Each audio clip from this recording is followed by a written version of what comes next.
Okay, it's the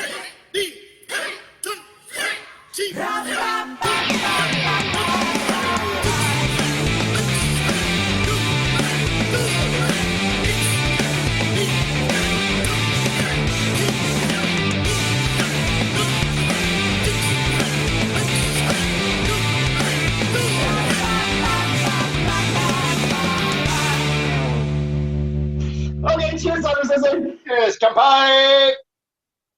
I drank slightly before you said kampai. Sorry about Sorry. that.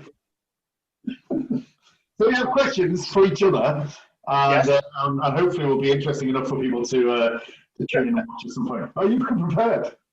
Well, I wrote them down just because, semi-professional and everything. I'm sure professional. I typed mine. Oh, well, look, yeah, I can't even read mine. I haven't got my glasses on either, so,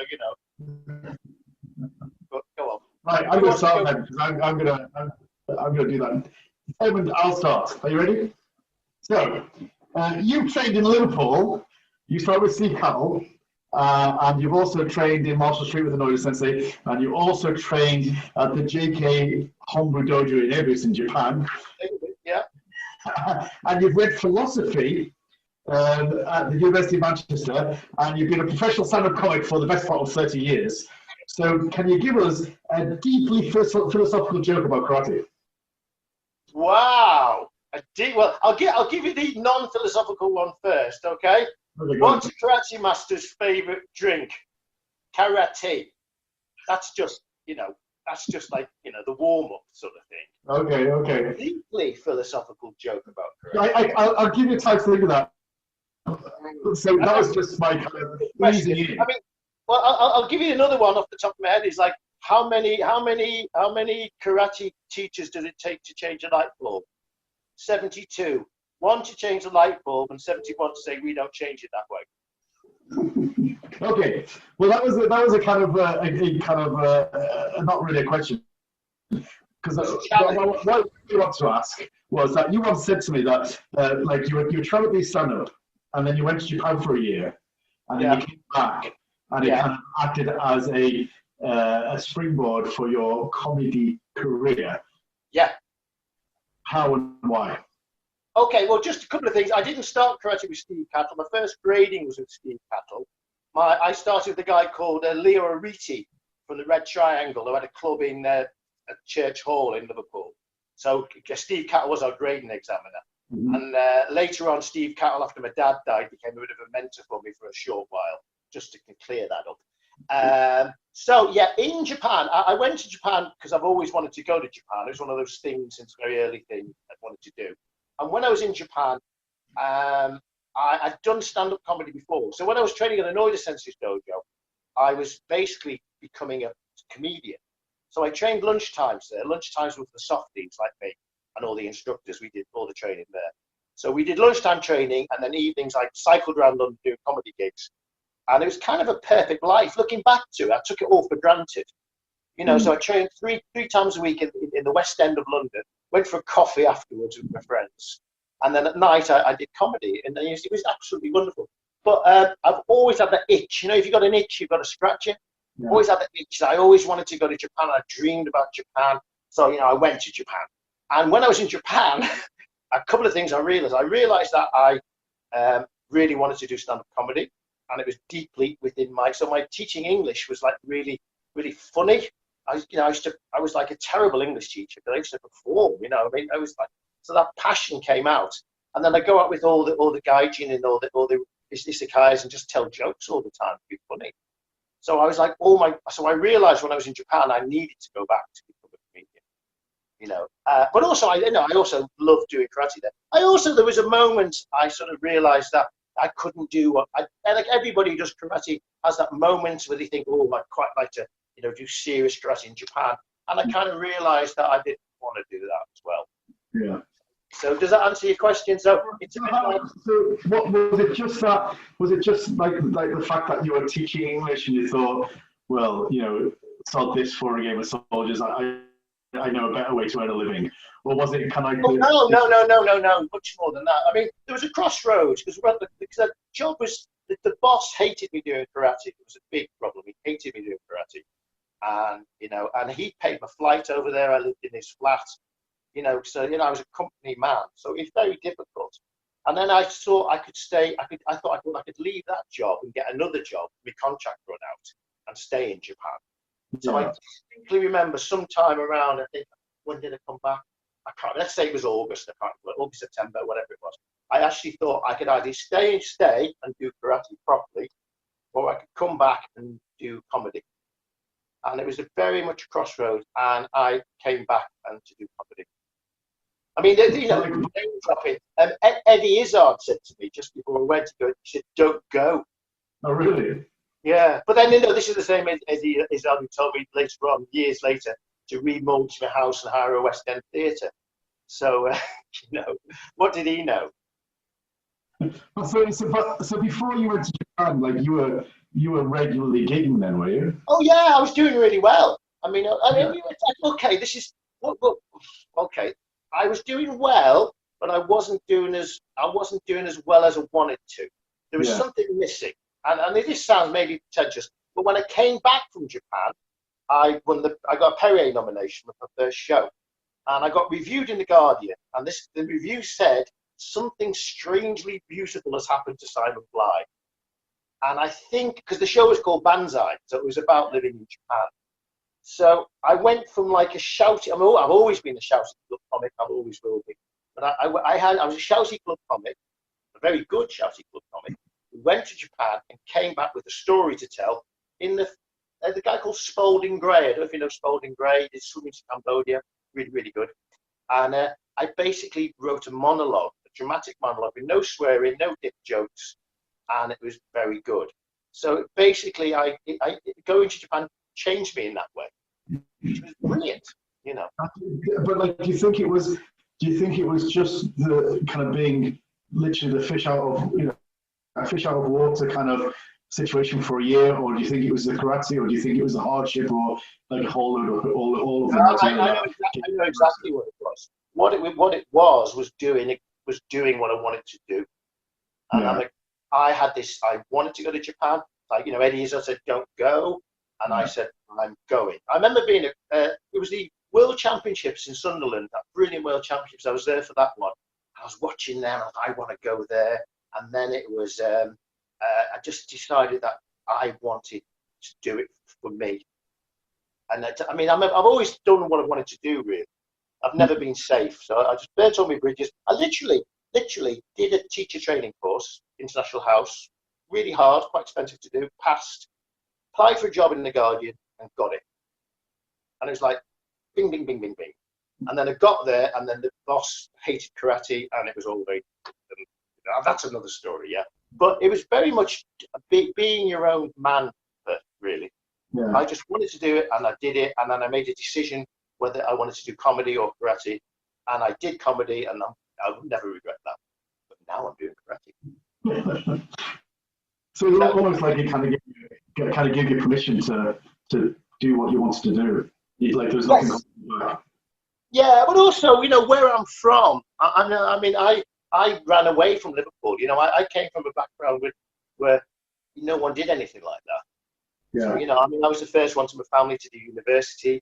I'm the first one in my family to get a black belt. So I was always Sai. They always call me Sai in Liverpool. I'm always the weird. I was the weird one. So you're still doing karate. Yeah. Yeah. When I came back from Japan, I must have told you this story. I got everyone presents, like nice Japanese samurai swords, nice Japanese presents. Yeah. And my cousin, who was lovely, and he said to me, "What was China like?" I go, okay. So I was always a fish out of water. I was always odd, and that's why I love kung fu. That's why I love, David Carradine was the oddball. Yeah. So it all kind of fits in, and that's why I did philosophy at university. So it was all just doing what I wanted to do, really, which was either stupid or great. Yeah.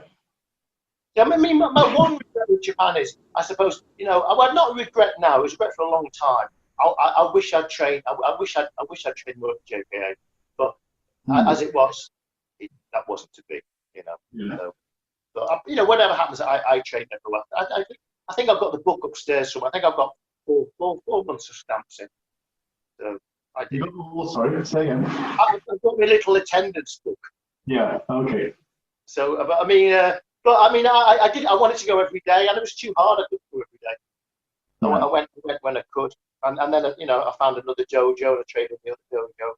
Yeah. So it's very weird. I mean, in many ways, I felt like a failure when I came back. Definitely, felt like a big failure when I came back. Really? Yeah. But then I had another agenda. So if I would have come back and got a job in as I'd become a teacher, that was what I could have done. I would have been devastated. But I came back to do my other dream, and I'm actually better at comedy than karate. I think a lot of people though they go to Japan and it's sometimes a hollow experience, and like it's not what they expected, and sometimes they put it on themselves. Like for example, there's in no possible way could you in karate terms be seen as a failure. I mean, like just to go to train in Japan is one in 10,000, one in who knows, but like one in many. I didn't go every day, and nobody remembers me there particularly, and I never did the instructor's course and stuff. So I mean, I've just read a great book by a guy, Michael Berset, who's become on Facebook, who's become a bit of a friend, called Never Heal Up, which I'd recommend. And he went for a month, and he wrote a great book about going for a month. Yeah. And I read that book, and I thought, what I should have done, I should have gone back to comedy, made the money like I did, and I should have gone and trained for a month every day, because I could have afforded it. And looking back, I was too locked up in comedy then. I was really lazy on comedy then. Yeah. But actually would have loved to have done a month just training. Yeah. But then the truth is the JK was falling to bits then as well. Yeah. So it was a really very disappointing time as well. Yeah. Yeah. But also I mean you went to Japan to do karate. I kind of went to Japan to do karate and to go to Japan. Yeah. I mean, I really the Japan thing was just as important as the karate. Yeah. Because I mean, we love Japan, and I did something with the Scouts when I was 12. I got a book about Japan with a picture of Fuji. There was some sort of resonance there. And I don't believe in any reincarnation or any of that nonsense. But I just felt it sparked my imagination. How can you not believe in reincarnation? You're a Buddhist. I'm not a Buddhist. I'm a sort of Buddhist. I'm a beer Buddhist. Okay, cool. Let's move on, shall we? My questions are nowhere near as not like this. I may change them. Go on then. Shall I do all your questions? No, because I think my questions are better to finish with, because really short. They're all a bit of a theme. They're all about now. They're about now and the future. Okay. Okay. Next question for Simon Sensei. Yeah. You've recently turned 60, which apparently is almost 58. Yeah. Correct.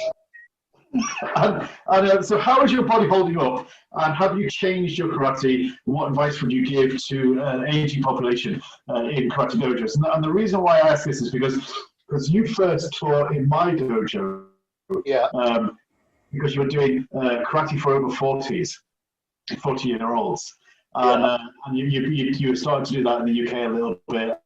I guess that was probably 2012-ish. When I was 52. Yeah.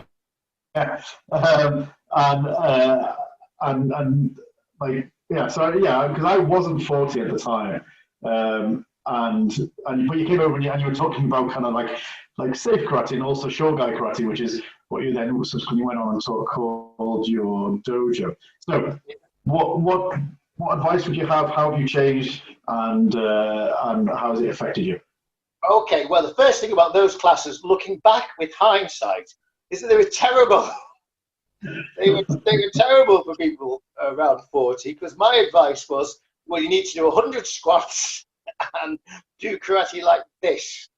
And in hindsight, that was silly. I always remember, I've always run, I've run for years and years and years. I remember running about 10 years ago around the village a long way. There was an old guy on a bench, and I ran past him, and he was lovely. He went, hello. He goes, I wish I could do that. And I thought, well, why aren't you doing it then?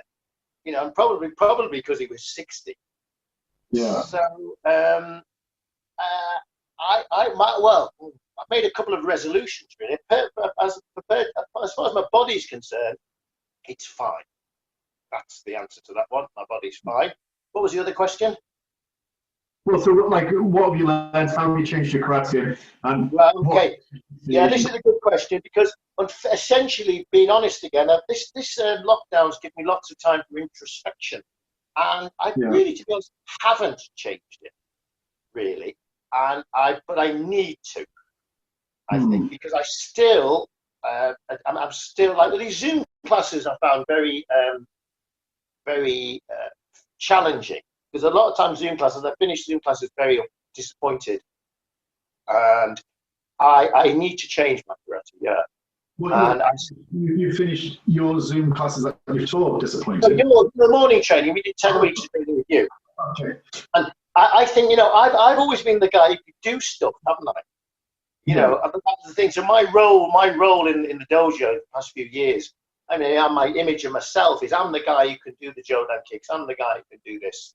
And up, down, Sally, I couldn't do it. I'm like, what do you mean I can't do it? I'm meant to be, I'm working on it now. So I need to change, but I'm never going to use age as an excuse. And I'm never going to, I don't know, I'm still going to do sweaty, hard karate. Yeah. So I'm doing more weight training. Like, I've been up, down, Sally today. I'm doing 3-minute holds and doing kettlebell. So I'm more training. Yeah. I think the big thing is people don't give in. Yeah. So like, still train. Your answer to how's your body? It's fine.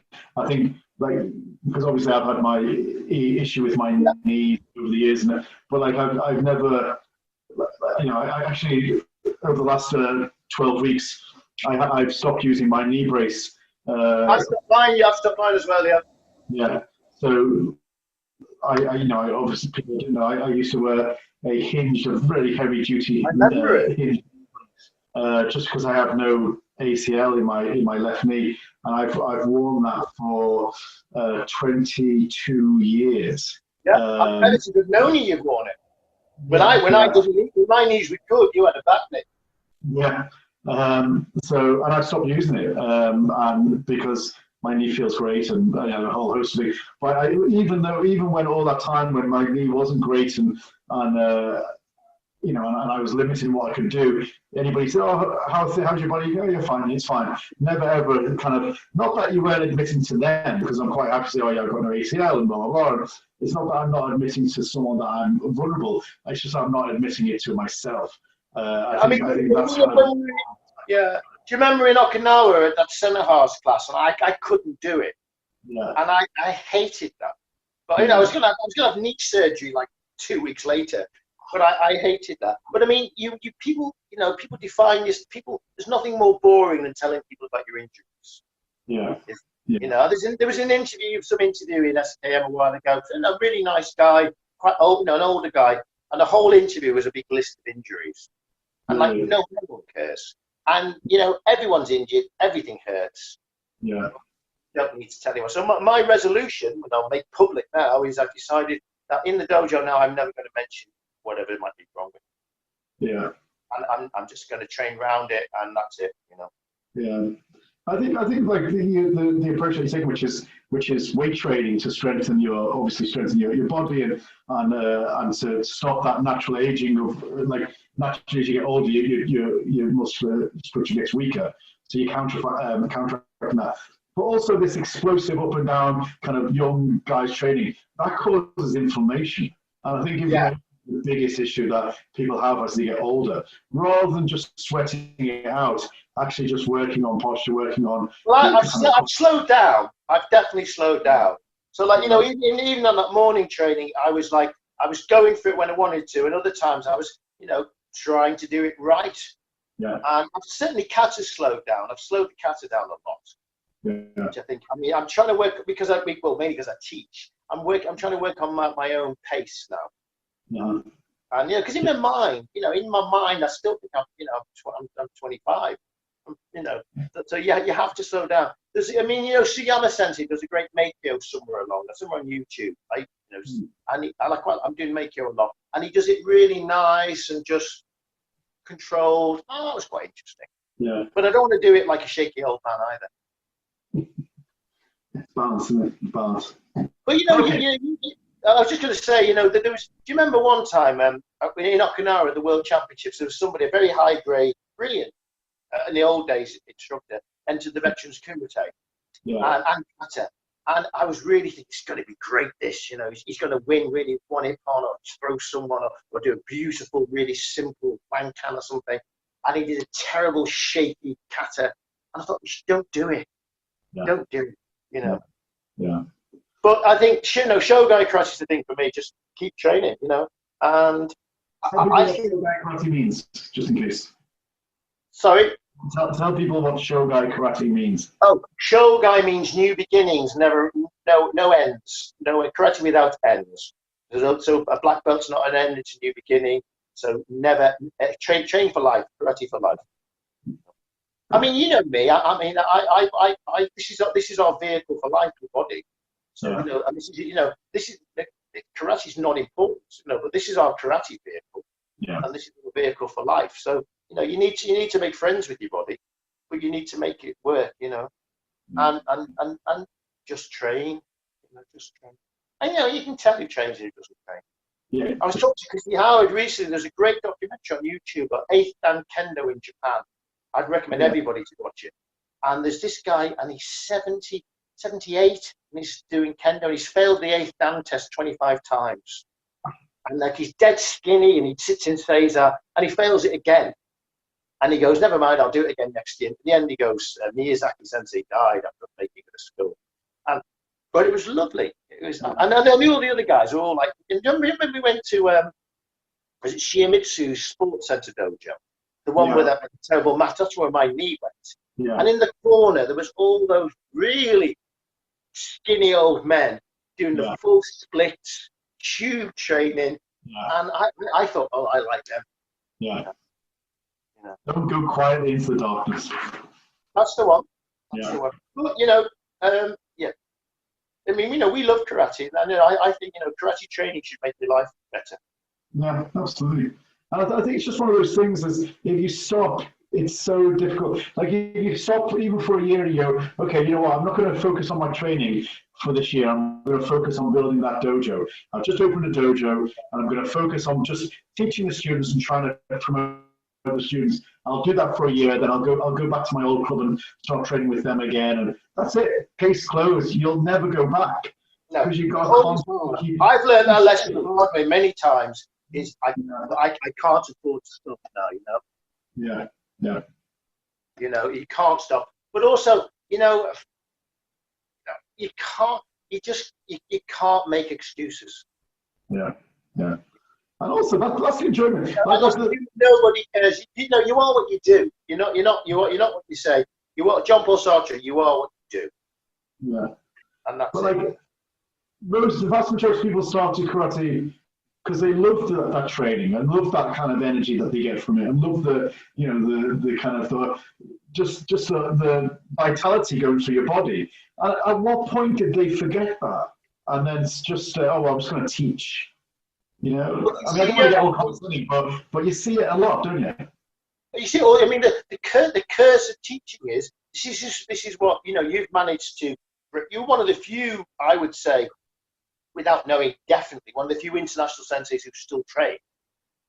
You know, we know quite a lot of really fantastic, you know, world-class senseis who we know actually don't do that much training anymore. And I know loads of ordinary senseis, you know, who don't do any training at all other than teaching. Yeah.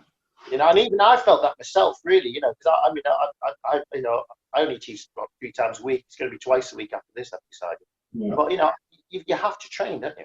Yeah, for sure. Yeah. It's all about the training. And so many people come to my dojo and they go, a lot of mums train with me and a few dads, and they go, oh, I'm too old to do it.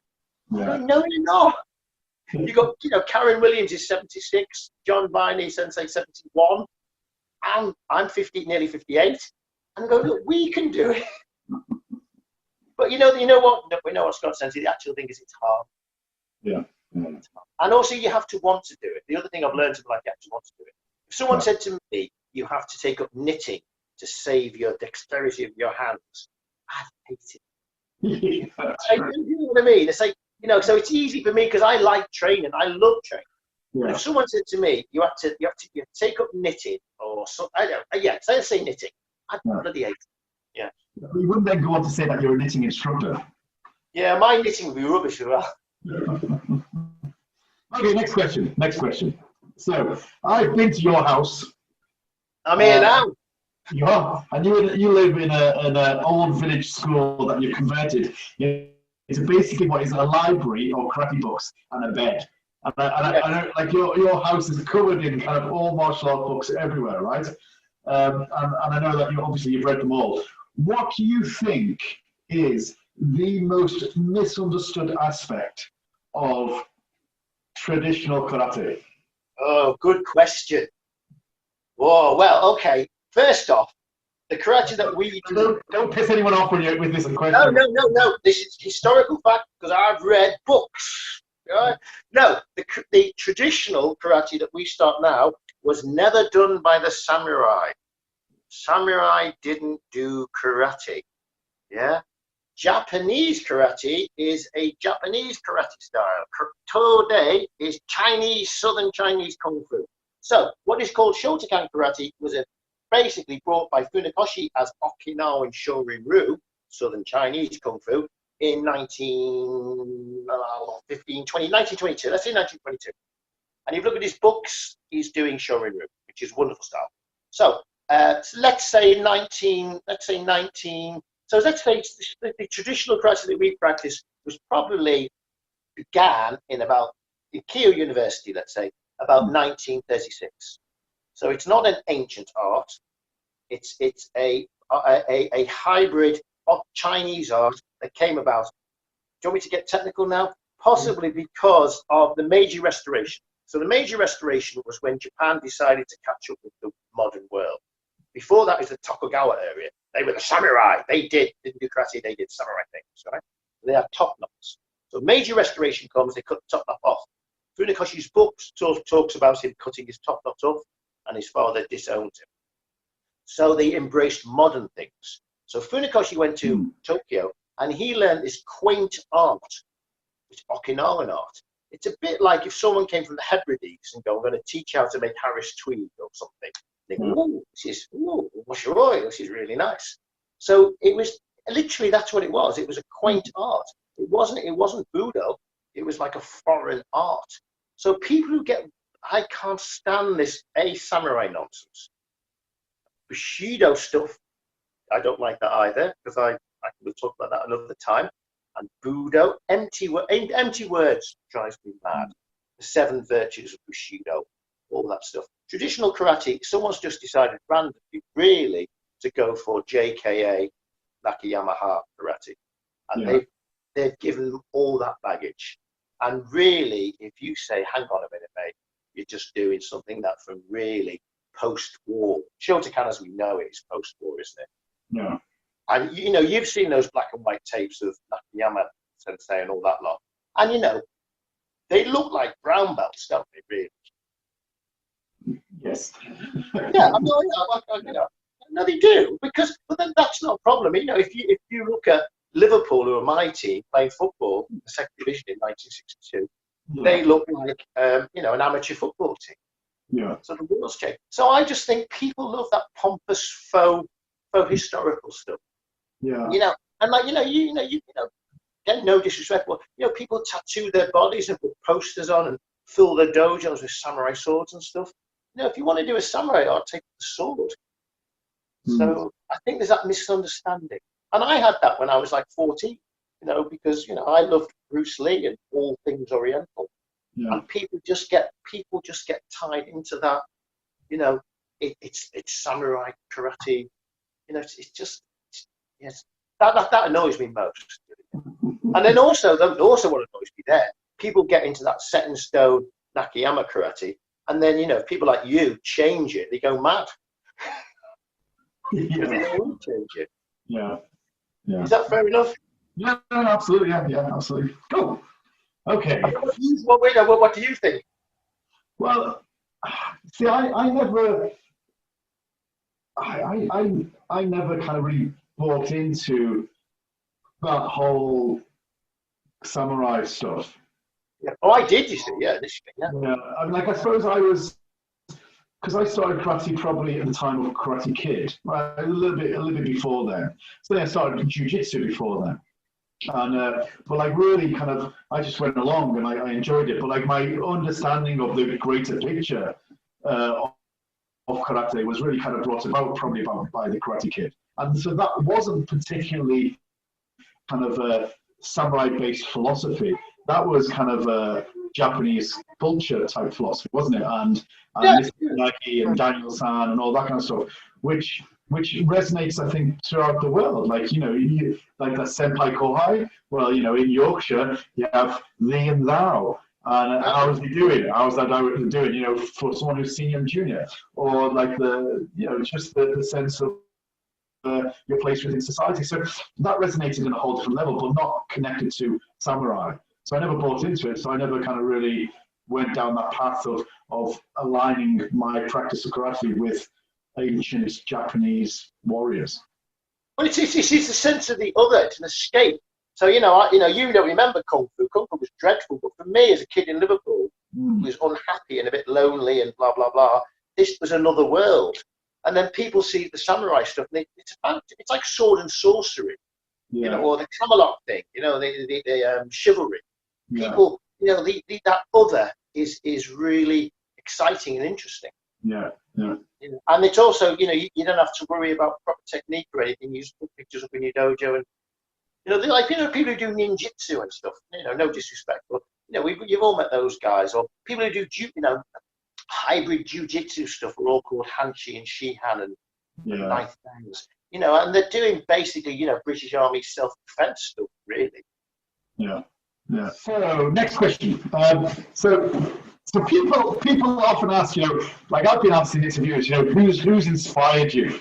And I'm like, you know, obviously we can talk about kind of famous instructors that have inspired you, but it's recording questions. But I'd like to ask you, Yeah. who did you hate, despise, avoid at all costs when you were going through the grades, and were they equally important? Oh, okay. Yeah. Well, that's a very, very good question. Yeah. Okay. Oh, yeah. Oh, gosh. This I've got to careful how I word this. So I'm all right. So I used to I used to train with a guy called Leonard Riti. When I started in 1974, just after Bruce Lee, there must have been about 60 people in this church hall. After like 2 years, there was 2 people, me and someone else. So then I needed to go and train somewhere else. So then I trained at Jimmy Brennan Sensei's dojo. And I don't know if I should mention names, but there was someone at Jimmy Brennan was brilliant. There was someone at Jimmy Brennan's dojo who beat the hell out of me. So much I was like passing blood. It was like, that's kind of bad. So I basically didn't like him. But then I spent all my time thinking about how I could beat him, which I never did. Then I went to Marshall Street. And Craig Ray, I'll mention Craig because Craig's my senpai. He was scary, Craig. And I always faced Craig. That was my, you know, he was like, you know, Craig's really good. And I always thought he was better than me. I was like Shodan, he was 3rd dan, captain of the dojo. Brilliant karateka, but really scary. And he was one of the most influential people in my karate at Marshall Street because everyone was scared of him. And I remember I fought him in a couple of competitions and stuff. And I never backed down off him. Very good, but I used to spend a lot of time about thinking how I could beat him. And the other one was Elwin Hall, so I was Elwin's partner for a while. Yeah. Which was like the most. Well, you've been into the situation of that, which was the most backhanded compliment in the world because he liked partnering me. I didn't like partnering him. But look, with hindsight, they made me better. Yeah. Definitely made me. So I think I've said this to you before. I think every dojo should have a heart sync. Yeah. You know, I think you need to walk into dojo and go, God, they're there. And then it's really important that you don't, because like sometimes, well, Anoida Sensei would say. So at Marshall Street, Anoida Sensei would teach the beginners class, and you could hear him as you walked up the stairs. And a couple of people, if they heard him, they'd walk down the stairs. Now, I mean, not many people, because there was a problem dojo, people were good.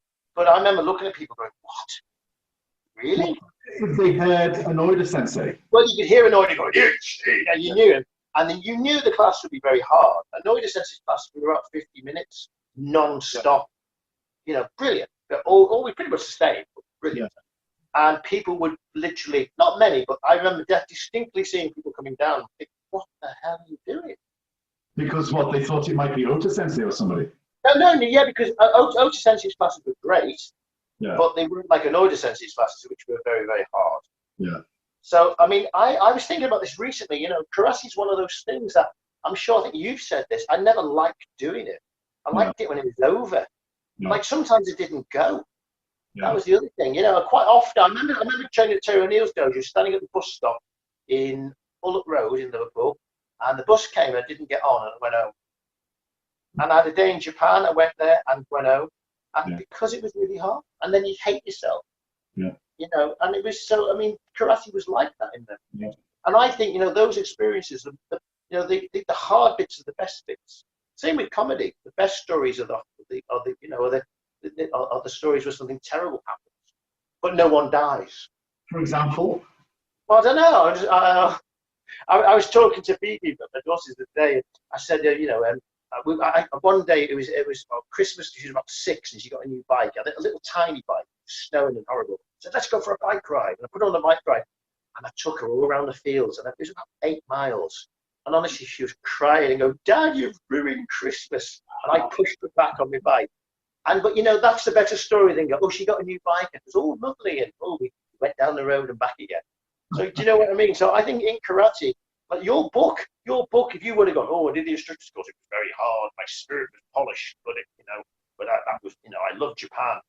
So it's like a pearl, you know, the grit in the pearl. There's no pearl without grit. So karate, Steve Catley used to say you need karate oil, which is sweat. Yeah. I would add to that, you need, when I first joined the JKS, I think for a little while, I was a bit of a heart sink at Alan's dojo. Yeah. I think that was I felt that was kind of my role for a while. I was the guy who pushed everybody.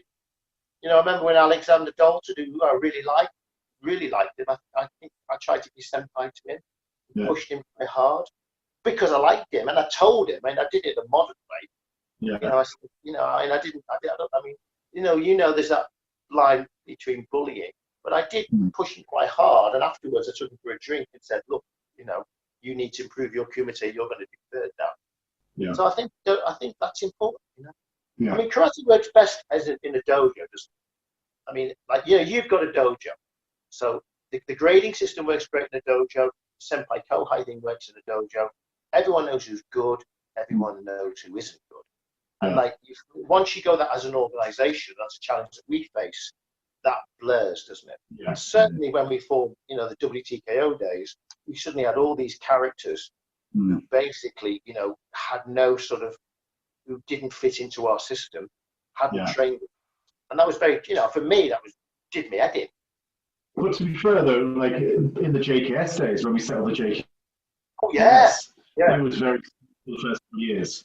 Mm. We I had remember all sorts when I took my Yonda, there was like a load of people from another guy's dojo from some, where, and they all failed.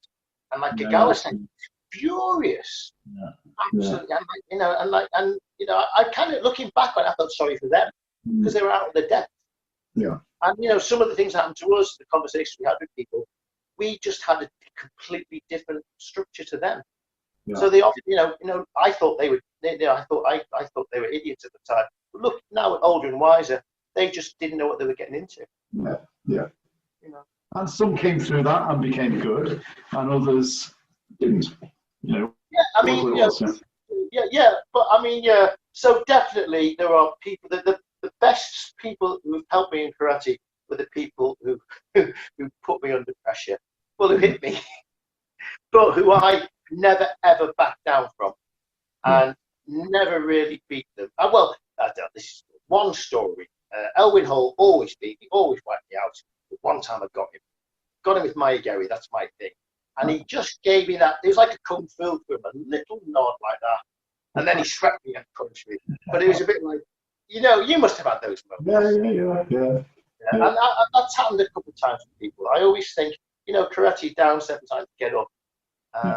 And the other thing which you know about is, like, you know, you can win by losing, you know, which is a very Japanese thing. You know, I think maybe the whole of my karate life has been winning by losing, really. Yeah. You know. Cool.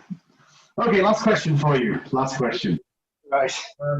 So when we were you ever fearful when you left the JKA and then the JKS and then the WTKO? Were you ever fearful when you left the 3 groups that you've left over the years?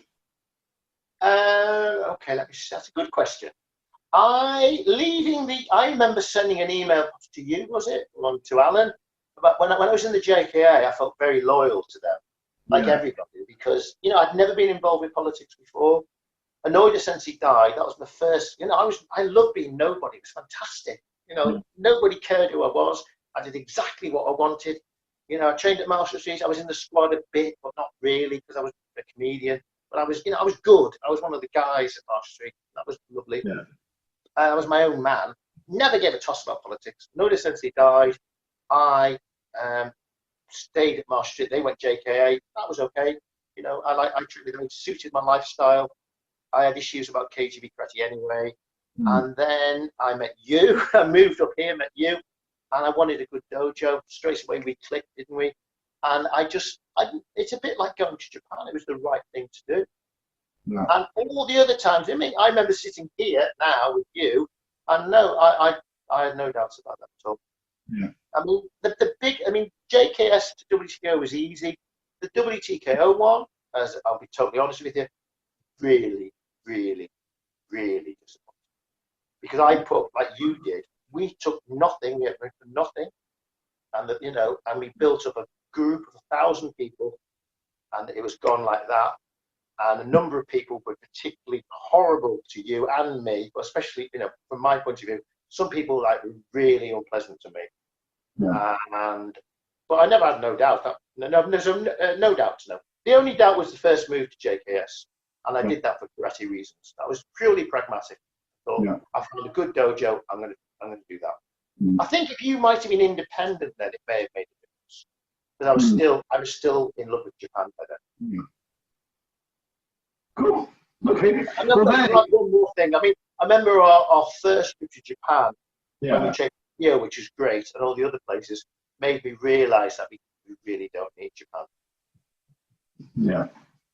You know. Yeah. Absolutely. Yeah. Cool.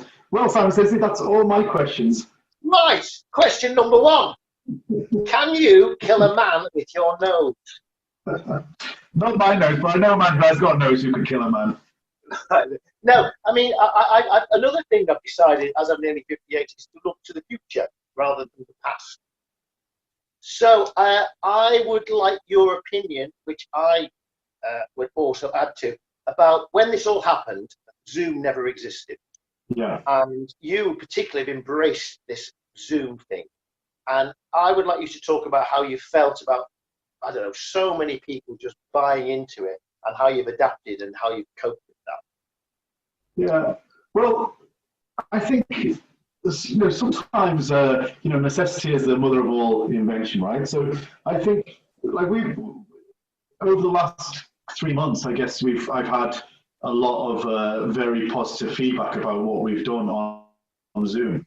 But like, actually, it was born through necessity, because like we have, you know, about 550 regular students in my dojo, and we have probably another 200 or so who are in.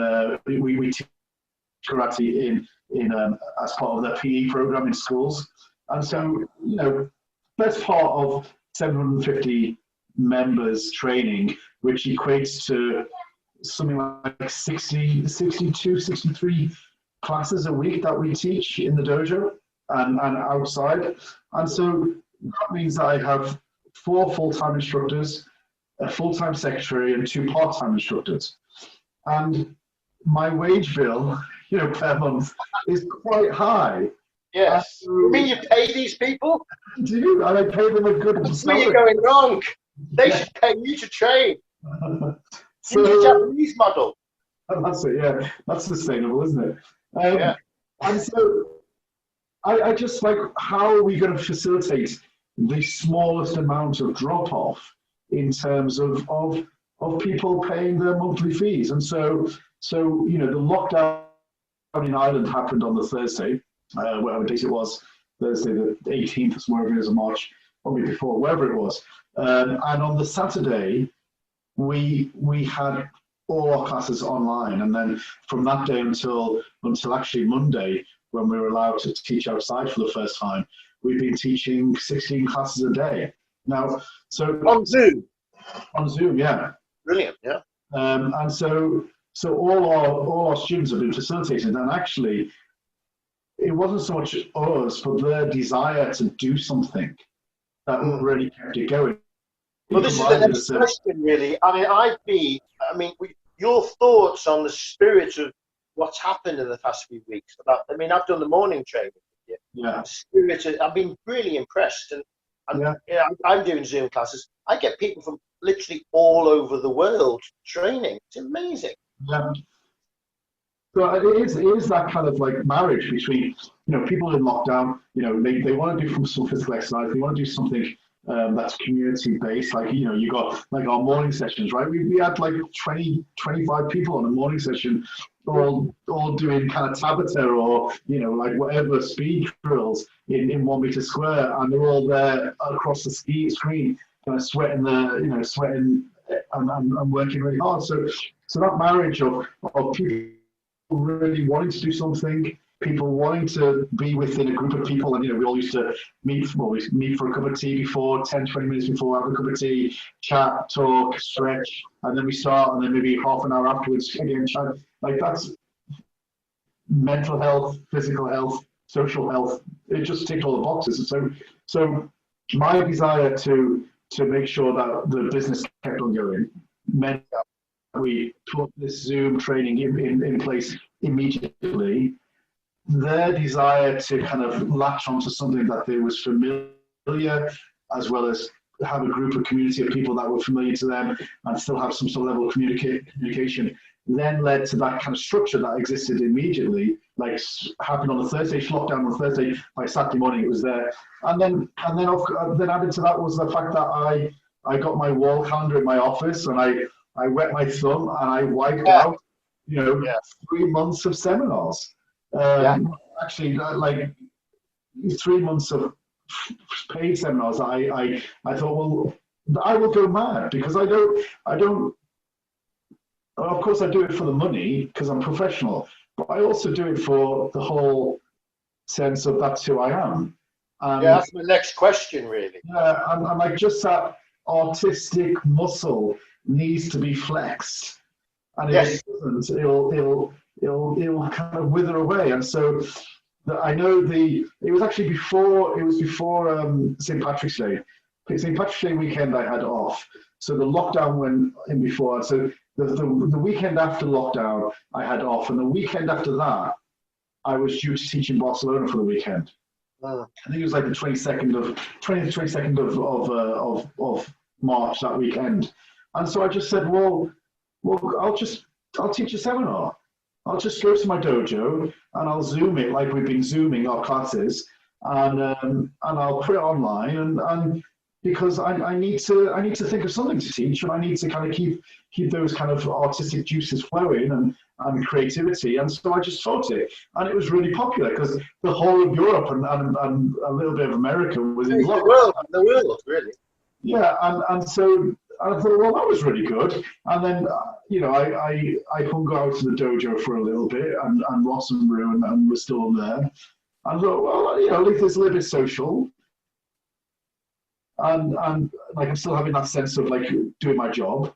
And then it just snowballed, and the world went into greater lockdown. And for the whole of April and a little bit of May, I couldn't leave the house, so I was doing the seminar here. And then we'd stay afterwards for a beer and then say hello to each other. And so it was like, it's a no-brainer. And so it looks, maybe from the outside, it looks like, oh, well, I've orchestrated it in this way and I've taken advantage and I've kind of created this. It just happened by chance, but I just pragmatically went, this is what I'm going to do. You see, today, I'm still involved in the comedy world with all my friends, and all my comedian friends are going absolutely up the wall. Yeah. I mean, until I sort of retired from comedy, I'd been on stage like never, maybe always within 7 days. Maybe we'd go on holiday for 2 weeks. Yeah. 2 weeks was the longest I'd ever been without doing a gig. Yeah. Come back, I feel a bit, Yeah.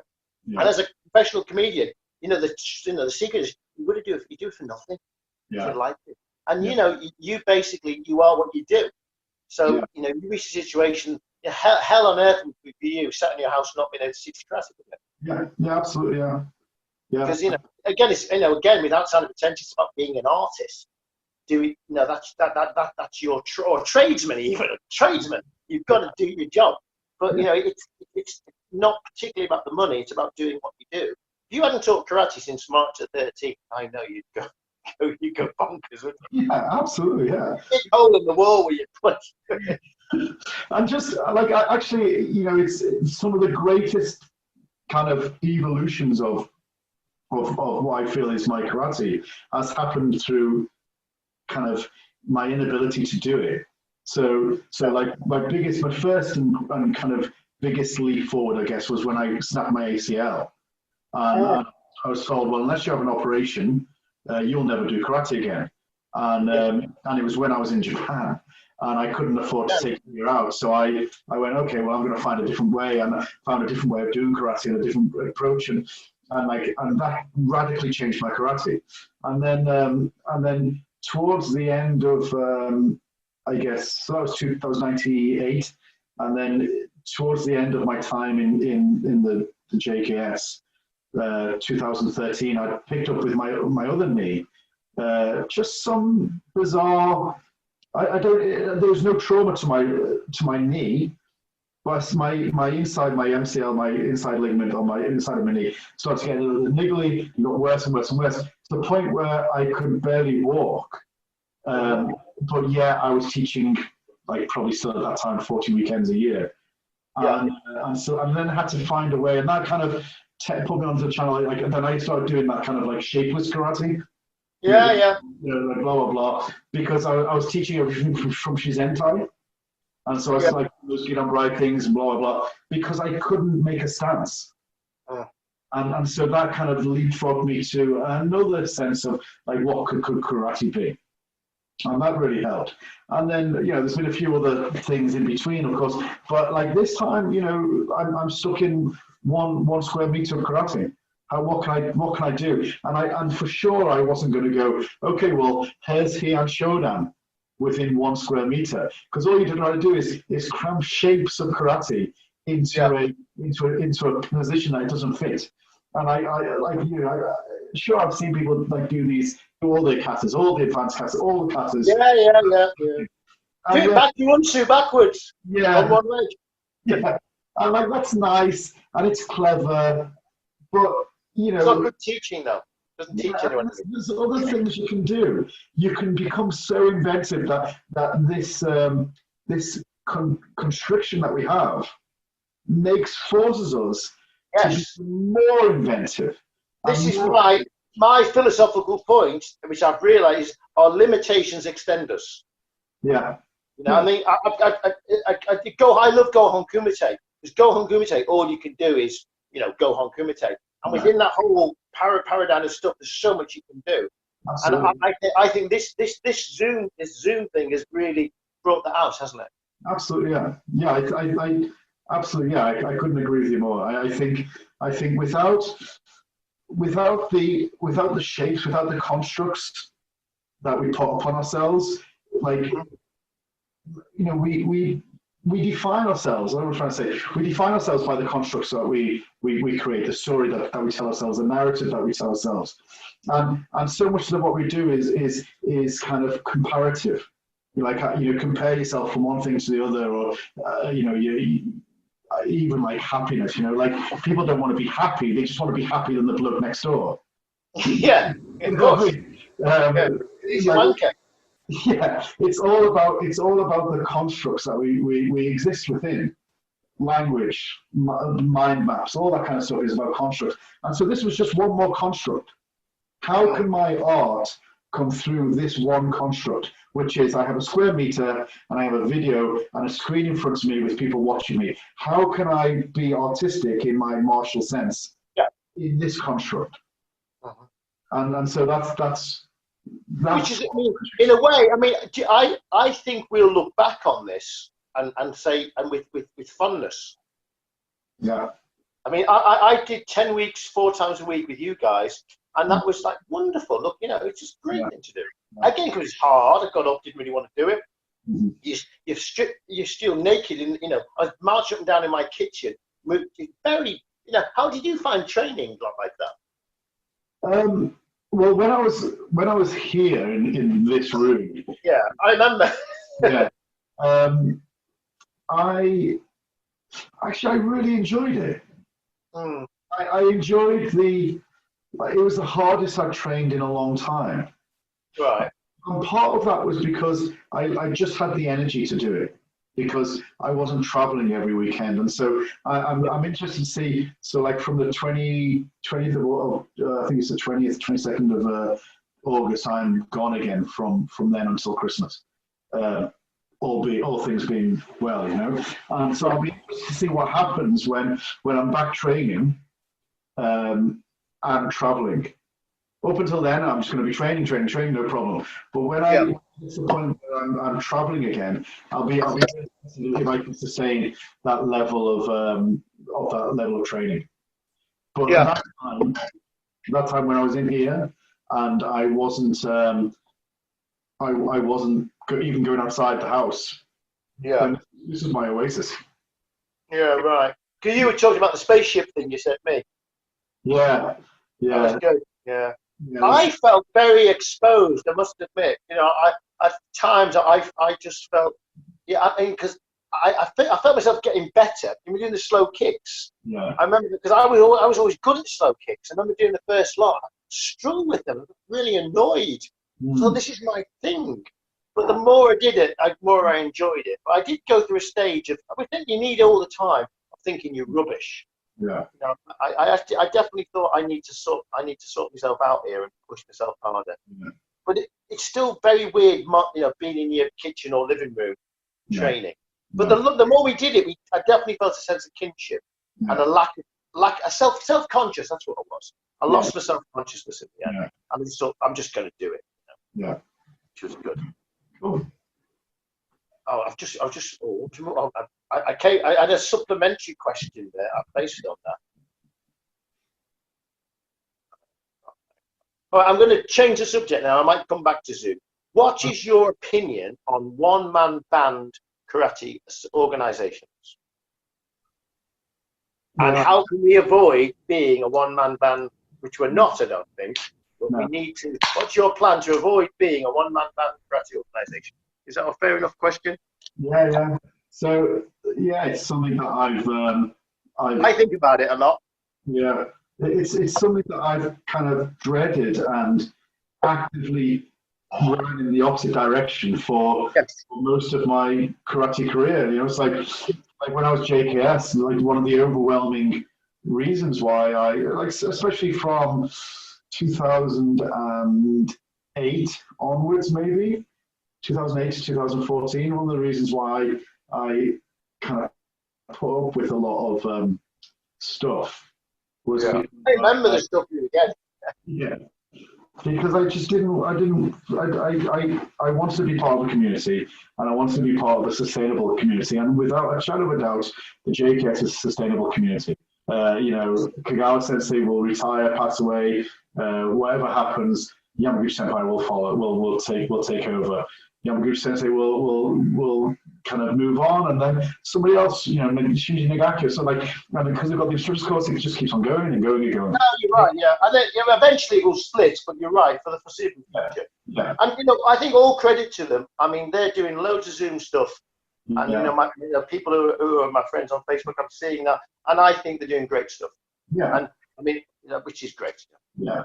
So I actively kind of really tried to make sure that didn't happen, and so that's why, I mean, a lot of people, like when we joined the WCK, a lot of people were surprised about that, but like overwhelmingly the probably the most important aspect of me joining WTO, and therefore you and a lot of other people, was because I wanted to be part of a organization that was sustainable. And my biggest concern going into the WTO, and a conversation that I had with Richard Amos Sensei, was how can we make this sustainable?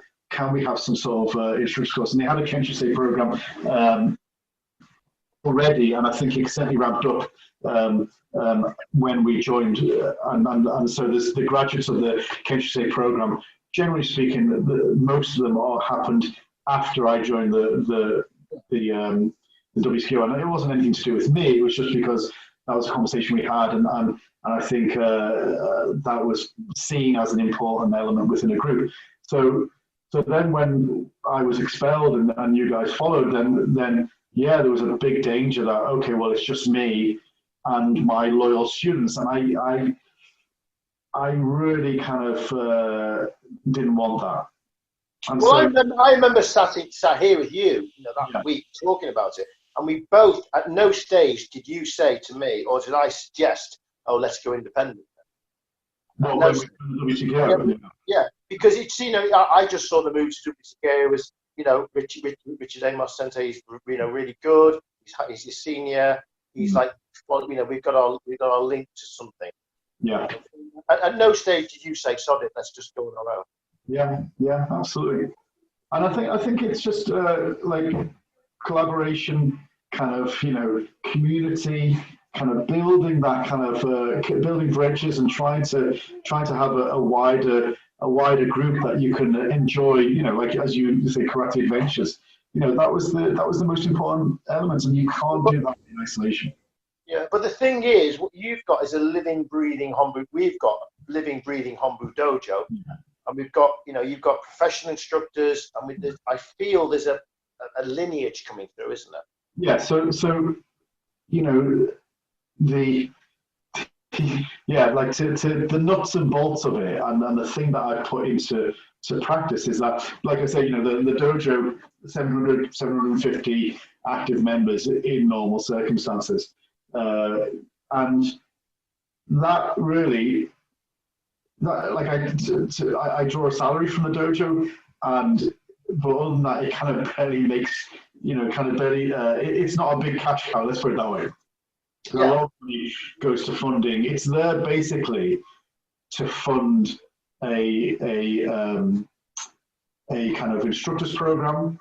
It's not even, I wouldn't even call it an instructors program. It's like mentorship. It's like the learning on the job. And you got people, Ross, for example, he's now been with us for 6 years. He's probably going to be another couple of years with us. Then he's going to move to America and set up his own dojo over there. AJ's kind of, he's got a family here, so he's settled, and over the years, I'm sure he'll become a senior member of the group, or the senior instructor of the dojo. Yeah, I'd say he is now in many ways. Oh, for sure.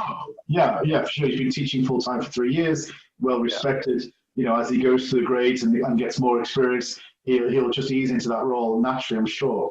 Rue, he's the most junior, he's coming through the grades, and he's got a plan. He wants to kind of get to a point where he can, travel, teach, train, stuff like that. So there's a progress, there's a transition in place. People kind of going from, Rue's been here 2 years, AJ, this will be the end of his 4th year, Ross, the end of his 6th year. So there's 2 years apart, all of them. In 2 years' time, Ross goes, we already have another instructor that's going to come through, young girl who's going to kind of become professional instructor. Yeah. So what we're trying to do, because the dojo is so busy and can fund it, we're trying to produce on like maybe a 2 or 3 year basis, new instructors coming through. And rather than the Japanese instructor course, which is 3 years intensive, you don't teach that much, you just train.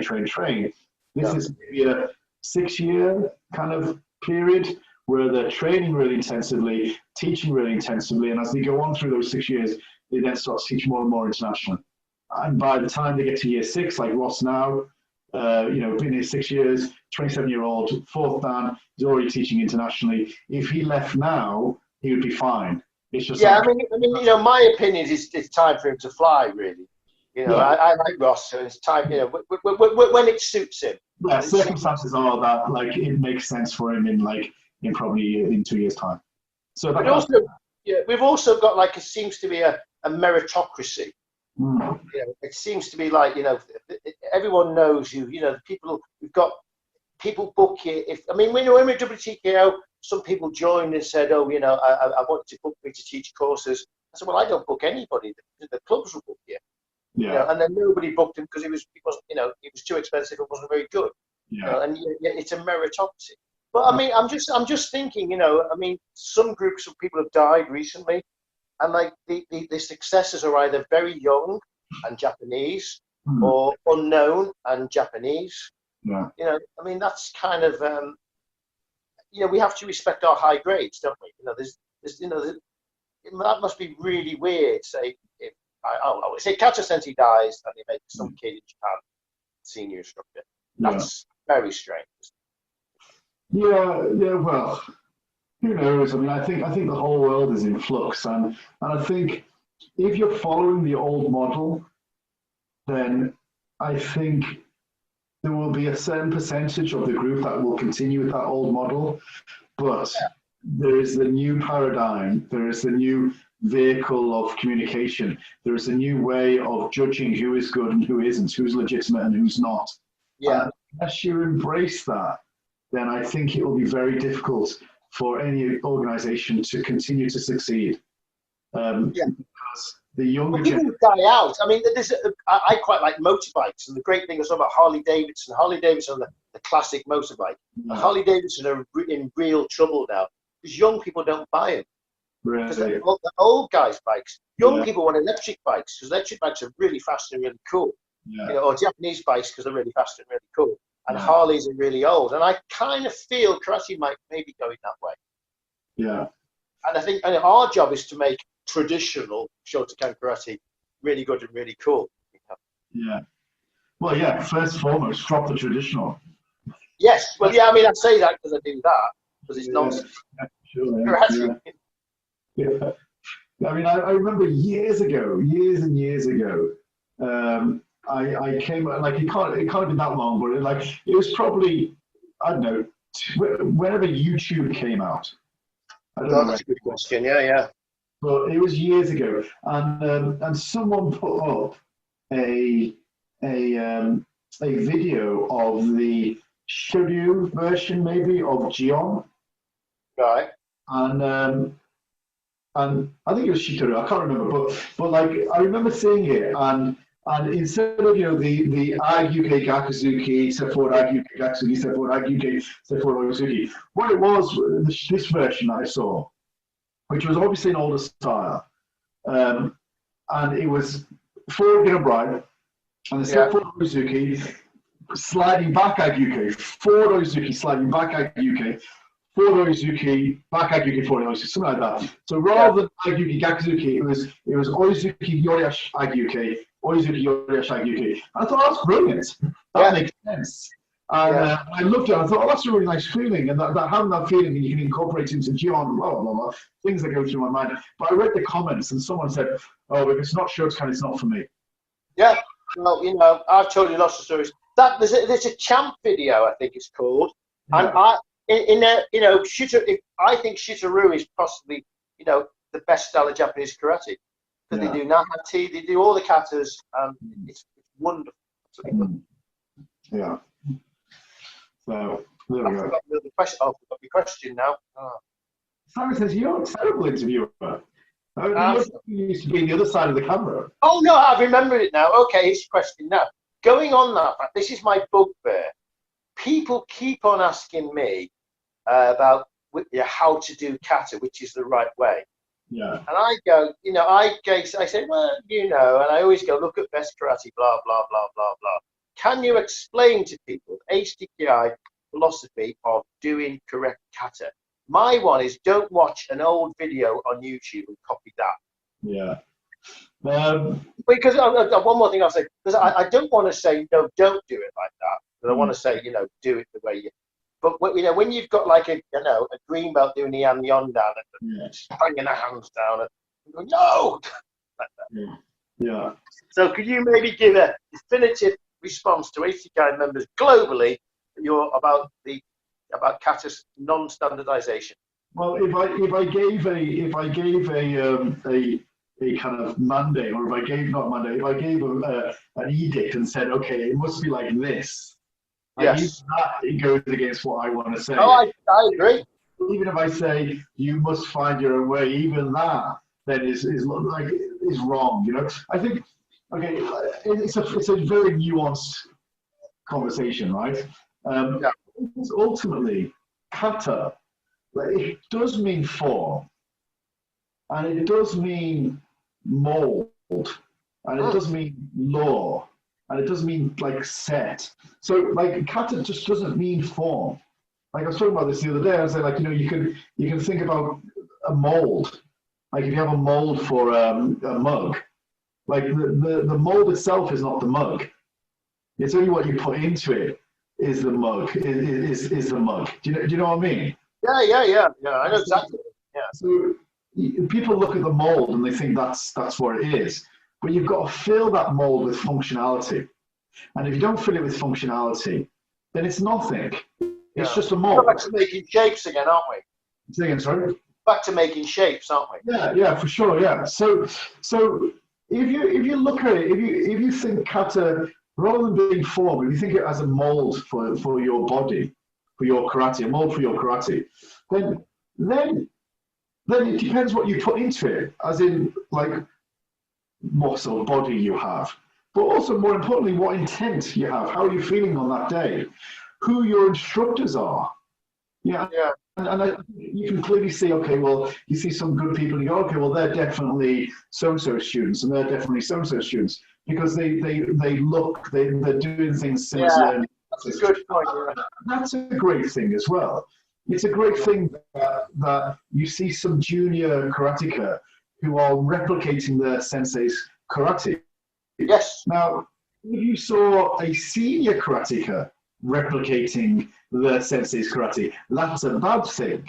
And so I think there has to be a level of evolution. And when you see form is kind of set. So I don't think you should see kata as form. I think you should see it as a mold or a set of rules and regulations, a law, because even law evolves, right? And there's extenuating circumstances with the law and blah, blah, blah. So I think if you look at it in that way, it changes the way that you conceptualize kata. And as soon as that happens, then you go, well, I do it this way. And someone else doesn't go, well, that's wrong. Someone go, oh, that's interesting, because I do it this way. And this is what I think when I do that. What do you think when you do that? And So go on. And when you have, I was going to say, let's go. Everything in Japan is kata. If you learn sushi, you do that. You learn kanji. Kanji is a great example, isn't it? Because you learn kanji kind of by the book, and then say you look at, you've got Asai Sensei's, your fifth dan from Asai on the wall somewhere, and his kanji's like all over the place. It's great. Yeah. Well, I mean, I think kanji is a great example, and I think that's why kata was taught in such a draconian way. So like in kanji, Japanese characters, they will learn just through repetition. They will get, and there's a stroke order. I've done it. Yeah. And you get the stroke order right. Generally speaking, the kanji looks correct. And so your average person, they will write perfectly. And if you see the average person who is writing English, for example, average Japanese person writing English, it's all identical. Perfect penmanship. Better than our writing. Yeah, much better. Because they're very good at stroke order and blah, blah, blah. But if you get an artist of shodo, an artist of the Japanese calligraphy, like I've seen a lot, like when I was in Japan, we go like with friends and everything and go to and see shodo, and I go, oh, that's really nice. What does it say? And they'll say, oh, I have no idea. I can't possibly read that. So the more artistic it is, the further it goes away from the mold. Yes. Of the stroke order, and so like Asai Sensei's certificate, my certificate, a couple. Like I can see his karate in his writing. Yes. It's so darty and and his bum sticking out. Yeah, like freehand kind of like you could imagine his elbow going everywhere as he's writing it. It's amazing. But so he was just being artistic. So it jumps out. You tend to be. It jumps out at you, doesn't it? Yeah, yeah. So you learn the mold. You learn the law, and then you fill it up with your own functionality, your own personality, your own inputs, all these instructors that you train with, all the feelings that you have, all the body type you have, and then you produce it. And so no two kata should ever be the same. Not even the kata that you do yourself. You do Heian Shodan, and then you take a break and then you do another Heian Shodan. There should be something different there. Well, this is a good point, because everybody, I mean, I wanted to be Terry O'Neill for a long time. Yeah. So I tried to do like Terry O'Neill's karate. Then I tried to do like, Noida's karate, Noida Sensei karate, and then Ota's karate. And like, since I met you, I do my bloody karate now. Yeah. I mean, having said that, like you've got to preface that very carefully with, this is not some sort of postmodernist kind of everyone's opinion matters equally. No. Well, see, that's why, going back to my question now, when we're talking to green belts and brown belts, we need a little bit of dogmatic approach and go, don't do this for Heian Shodan and Heian Yondan and step across. I mean, I've just judged a competition the other day, and they're all lovely people, but I'm thinking, I'm grading examiners for these clubs. Stop doing that. Yeah. Well, so that's the point. Is that. Like they, as a green belt, you just follow your sensei. Whatever your sensei is saying, that's you're in the mold.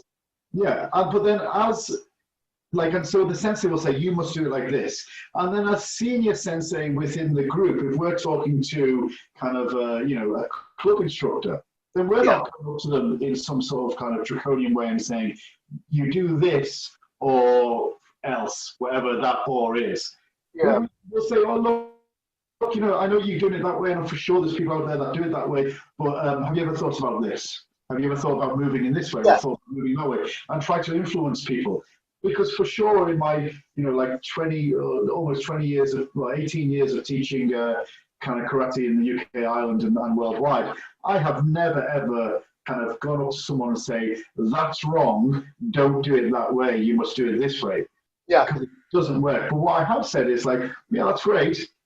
This is how I do it, and I'll explain why I do it. Why do you do it that way? And most people go, I don't know. But also, I've done that. People hate you. I mean, I've done like, I think you've done this thing. You ignore people. There's some guys in these old-fashioned backstances, and stamping. Yeah. And then why are you stamping? It's more powerful. Well, how is it more powerful? Yeah. Why not backstance? Your backstance is slower than my backstance because it's too long. Yeah. And we're smart asses, aren't we? Yeah, well, yeah, I have got to a point now where I do ignore them. I think when I was like 18 years ago, when I was a little bit younger, a little bit kind of more full of myself, I would purposely make the point. But I'm the same. I let you go. Yeah. So maybe last question. Okay, last question. There are two types of karate. There's I'm going to try and get this right. We live in a world where, I think you said this to me, most people don't think about karate as much as like we do and various people we know. And sometimes I struggle between the serious and less serious karate.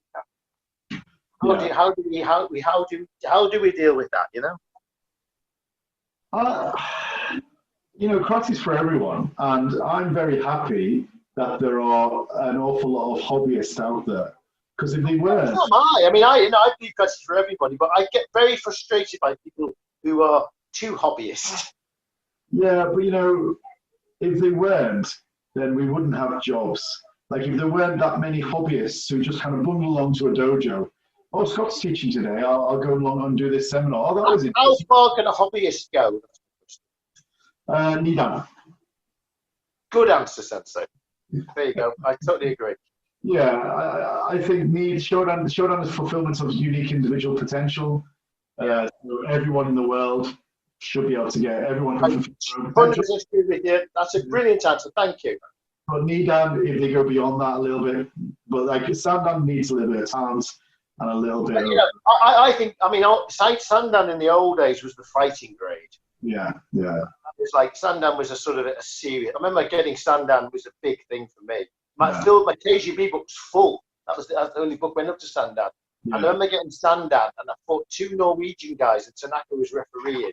And then maybe that was my best grading ever, because I thought this was, you know, it was great, because it was a proper, you know, great. Yeah.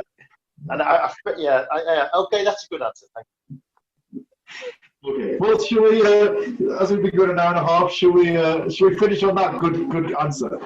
Yeah, we did all right, didn't we? Considering I didn't know what the hell we were doing. Well, we haven't quite finished yet, but because I'm going to say goodbye, but before. You'll say goodbye now, but yeah. No, but like, I mean, officially. Officially. I'll put it in. I'll edit it. Right. So, okay, sorry. Yeah.